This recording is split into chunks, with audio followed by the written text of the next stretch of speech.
Jeff and Donna Field had already adopted 4 girls when they decided to add another daughter from China, 3.5-year-old Elliott. This was a child that no one wanted. She was terminal. She only had about 6 months left to live. She needed this life-saving heart surgery. So my wife and I decided that we were going to go give her a chance to have a good life and to enjoy a loving family. Prior to getting her, we had already set up an appointment with Boston Children's. And I felt that if we were going to bring this child home and give her a chance, we weren't going to go with anything but number one. Once Elliott arrived home in Florida, the Fields realized they weren't told of the full extent or complexity of their new daughter's medical issues.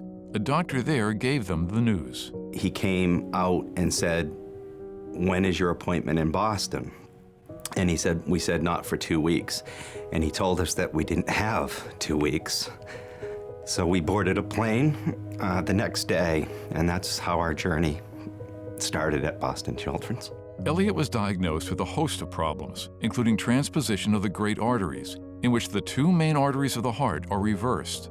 Well, Elliott had at least 3 holes in her heart that needed to be fixed, but she also needed to have her blood vessels rerouted inside of her heart. Dr. Amani and his team performed a lengthy and complicated operation, and Elliott survived. But her recovery required that she be put on a life support system called ECMO. That allows the body to get blood flow and oxygen while we're waiting for the heart and lungs to recover. Elliott's condition was still uncertain, and there were some frightening moments. She did end up coding. I think she was gone for about 20 minutes, and they worked on her, and the incredible team of physicians and support staff were able to get her on ECMO a second time, within that 20-minute period, which is absolutely incredible. Eventually, the risks of bleeding, a side effect from being on ECMO, were too great. Elliott had to be removed from the system with hope she could survive on her own. Everyone held their breath as they watched what happened next. And her heart just took off and started working on its own. And it was interesting because there was just, you could hear a pin drop in her ICU room. Elliott had not only survived, she thrived. You'd think the story might end here, but it doesn't. So 2 years after the surgery, Elliott's been doing great. We've been flying up to Boston back and forth for monitoring, and she's been actually doing very, very well. And one day she woke up and she had a really severe headache. She was crying, she was screaming. Elliott had a subdural hematoma, bleeding in the brain.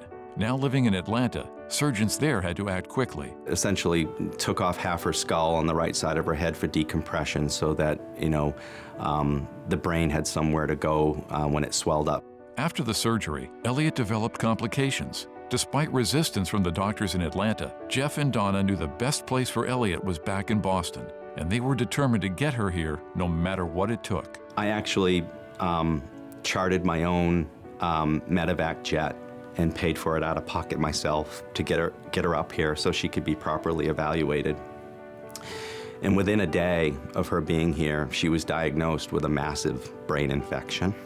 Under the care of the neurosurgical and cardiac teams, Elliott spent 2.5 months in the ICU, and she made it through with the help of the #1 children's hospital in the country. One of the learnings that came out of this for me personally is that not all academic medical centers are the same. It doesn't mean that that institution down south was a bad institution. It just means that Boston Children's has a higher level of expertise in dealing with very rare, complicated diseases.